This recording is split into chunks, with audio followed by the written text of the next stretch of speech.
Salut tout le monde, j'espère que vous allez bien. Aujourd'hui, nouvel épisode, je teste les armes du Art déco avec la démoraliseuse. Donc c'est l'épée. Alors déjà, comment je l'ai monté? Je l'ai monté de vitesse d'attaque, éléments haut et dégâts. Dégâts des coups critiques et taux de crit. Donc les tirs de l'arme affichent 44% de dégâts supplémentaires contre les ennemis élémentaires de feu. Donc c'est pour ça que je l'ai monté en haut. Vous allez voir, elle a une attaque lourde qui tourbillonne en continu, et tant qu'on maintient la touche de tir alternative, en fait, elle va tourner. C'est pourquoi aujourd'hui, on va utiliser deux compos pour tester cette arme. On va tester avec Fiona Typhon. Donc j'ai monté en augmente les. Donc Fiona, elle augmente les taux critiques des épées, des haches et des faux de 45%. Ombre Infini qui augmente la durée de pose furtive de 4%. On va mettre survivaliste pour la régène, on pourrait mettre Isagor Harlem. Que de dragon pour la taille du dragon, j'aime beaucoup la jouer. L'assassinat, donc, qui inflige des dégâts avec des armes de mêlée, confère un effet d'assassinat. L'effet d'assassinat dure 5 secondes, augmente les dégâts des armes de mêlée. On va mettre frappe corrosive, les coups critiques des armes de mêlée infligent un ralentissement de 30%. Et ça va ralentir les ennemis, et l'âme légendaire, qui augmente pendant la pause furtive, augmente les dégâts des épées. Donc ça va être la première compo avec laquelle on va tester la nouvelle épée. On va bien sûr la tester face à la meilleure épée du jeu, l'épée du roi mythique. Alors, petite différence, l'épée du roi mythique, moi je l'ai montée 133, donc elle fera forcément un peu plus de dégâts, je pense. On va essayer de comparer ça. Et la deuxième compo qu'on va utiliser, on va utiliser Sudar Fossile Vivant. Alors, ceux qui ont déjà vu ma vidéo sur la chaîne, j'ai une compo Sudar qui permet de spammer le perstimpant. Et le perstimpant est quasiment infini. Et on va voir si on va pouvoir faire la même chose avec cette épée. L'intérêt, c'est qu'avec cette épée, on va tourner, mais on va être en mouvement. Ceux qui ont déjà vu ma vidéo sur le perstimpant, vous savez que le gros problème de cette compo, c'est que quand on va spammer le perstimpant, on est fixe. Ce qui veut dire que dès qu'il y a des bombes qui tombent, dès qu'il y a des nappes de poison qui sont là, on est très vulnérable. Et si on se fait tirer à distance, soit par les lasers, soit par les cow-boys, cette combo est vulnérable là-dessus. Avec cette nouvelle épée, quand on va tourner, ça va nous permettre d'être mobile en même temps. Donc ça pourrait être vraiment cheaté. Voilà, donc on va tester ces deux compos là. Donc je vous laisse et je vous reprends en game. Ok, c'est parti. Donc on est dans une mission, récupérer les données en 140. On va aller voir ce que ça donne sur Immob. Alors bien sûr de fond, 85 000, 101 000, 106 000. Hop, allez, ça marche pas mal. Voilà, attaque lourde. Voilà, donc là l'attaque lourde qui fait pas mal de tourbillons, donc comme je vous disais, on est mobile. Le seul problème, c'est qu'elle a l'air de consommer beaucoup d'RGG. Bon, on va tester ça avec Sudar après la... Son attaque lourde, on va tester ça. 80 000, 90 000, bon j'ai vu du 101 000.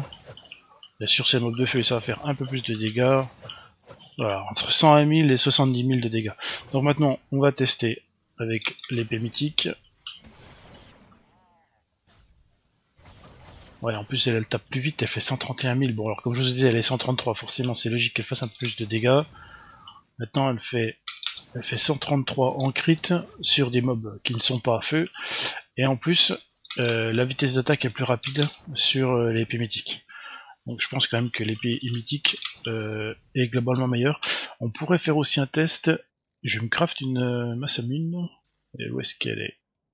On va faire un test avec une Masamune et une lame spectrale aussi. Tiens, on va faire ce test là.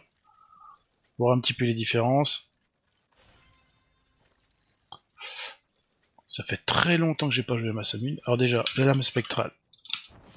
Donc globalement, de toute façon, l'épée mythique c'est la meilleure, ça va rester la meilleure, c'est logique, hein, c'est la dernière arme du jeu.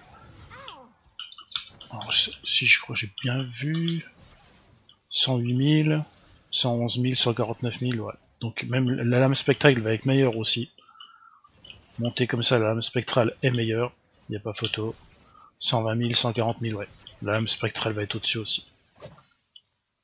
Alors maintenant, on va tester avec la Masamune. On va voir ce que dit la Masamune. Donc ouais, cette épée a pas l'air... elle est pas mauvaise, mais il y a quand même globalement mieux sur le jeu. La Masamune, 36, 39... Bon après la Masamune va faire énormément de dégâts, parce qu'elle est... Je l'ai montée en 4 vitesses d'attaque si j'ai pas de bêtises. De mémoire. Voilà, elle va, bon, elle va faire 39 000. Ouais, donc elle va faire moins de dégâts, par contre elle va en faire beaucoup plus en dégâts par seconde. Donc là faudrait calculer en fonction du dégâts par seconde. Bon, on va peut-être, ouais, je calculerai ça. Donc au niveau de la masse immune, c'est difficile à comparer, par contre par rapport à l'épée mythique, et l'épée mythique est au-dessus, parce elle va taper plus vite, elle va faire plus de dégâts, ou au moins autant de dégâts parce qu'elle est 933, et la lame spectrale va être au-dessus aussi. Sachant qu'en plus la nouvelle arme, la nouvelle épée, vous allez faire beaucoup plus de dégâts si les mobs sont de type feu, mais s'ils sont pas de type feu, vous allez quand même faire beaucoup moins de dégâts. Donc clairement, la lame spectrale et l'épée mythique va rester au-dessus. Voilà pour le test. Donc maintenant on va essayer de tester avec la compo Sudar pour voir si on peut spam la deuxième attaque et voir si on peut partir en tourbillon, et là elle pourrait être peut-être intéressante dans ce cas. Donc j'ai relancé la même mission avec mon autre compo Sudar. Donc le principe de la compo Sudar et du perstapant, c'est que si je spam l'attaque lourde, je reste appuyé sur l'attaque lourde, et comme vous voyez, l'attaque lourde ne consomme de l'énergie, mais Sudar régénère tellement d'énergie que l'attaque lourde, on peut la spammer très très longtemps. Donc voilà le principe de cette compo. Donc bien sûr c'est une compo farm, hein, puisqu'il génère tellement d'énergie qu'on peut spammer aussi le coup de poing, mais il peut énormément spammer le perstimpant. Donc on va essayer de faire la même chose avec la nouvelle épée, et voir si on peut rester aussi longtemps en spam, et ça va nous permettre de ne pas rester mobile par rapport au perstimpant où on est complètement immobile. Allez, c'est parti. Voilà, donc on avance. Ouais. Alors, elle consomme 20 points d'énergie à chaque fois, donc ce qui fait que bon, c'est pas mal.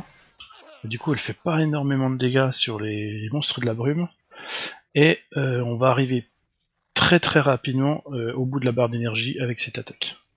Beaucoup plus rapidement qu'avec le perstimpant. Je vais vous montrer. Voilà. Voilà. Là on est déjà au bout de la barre d'énergie, alors que le perstimpant, vous voyez, le temps qu'on peut rester en perstimpant, c'est vraiment beaucoup plus important qu'avec l'autre épée. Donc elle n'est pas réellement viable non plus avec l'attaque lourde. Elle va pas rester assez longtemps. Bon, c'est dommage. En termes de dégâts, ouais, sur le monstre de la brume, 45 000, ouais, c'est... Pour abattre un monstre de la brume, c'est vraiment très long. Vraiment très long. Donc ouais, c'est pas extrêmement viable non plus pour la compo Sudar. Ok, alors, je reviens dans le menu, et on va conclure sur cette arme. Voilà, donc au final, qu'est-ce qu'on va pouvoir dire sur cette arme? Si vous avez l'arme mythique, et si vous avez l'arme spectrale, clairement elle va être en dessous. Vous allez faire moins de dégâts. Ça reste une bonne épée, donc avec des dégâts plus que corrects, mais elle va rester quand même en dessous de la lame spectrale et du ravageur royal, l'épée mythique. Au niveau de la masse immune, je pense également qu'elle va être un peu en dessous. J'ai pas fait beaucoup de dégâts avec ma masse immune, parce que vous voyez, comme elle est en élément feu et dégâts, forcément en tapant sur des mobs feu, on va moins leur faire de dégâts. Mais en termes de vitesse d'attaque, où je suis à 0,25, il y a 18 000 de dégâts, bon c'est difficile de comparer, mais je pense qu'elle est au moins équivalente à la démoraliseuse. Au niveau de la lame spectrale, on a 20 000, 43% de chance de coup critique, 320% de dégâts d'égo critique et 0,36 d'attaque. Voilà, donc elle tape un point moins vite, mais elle va faire plus de dégâts. Au niveau des chances de coup critique, c'est pareil. Par contre, au niveau des dégâts d'égo critique, il y en a un deuxième, donc c'est normal qu'elle en fasse plus, 320%. Donc la lame spectrale va être également un peu plus violente, c'est normal qu'elle fasse un peu plus de dégâts. Et bien sûr, bon, en plus le ravageur royal, voilà, il est 133, donc c'est pareil, plus de dégâts, autant de chances de coup critique, mais plus de dégâts des coups critiques, et 0,36, ouais, elle est un peu au-dessus également de la lame spectrale. Donc la lame spectrale reste quand même une excellente épée, et pour moi elle va rester meilleure que la démoraliseuse. Elle a même pas, la démoraliseuse du coup n'a même pas pour elle son attaque secondaire qui permet de tourner, parce qu'on voit en fait qu'elle consomme beaucoup trop d'énergie pour qu'on puisse la spammer et l'utiliser avec la compo Sudar. Donc si vous n'avez pas d'autre épée, ça va être une bonne épée, mais sachez que la lame spectrale et l'arme mythique, le ravageur royal, vont être clairement au-dessus.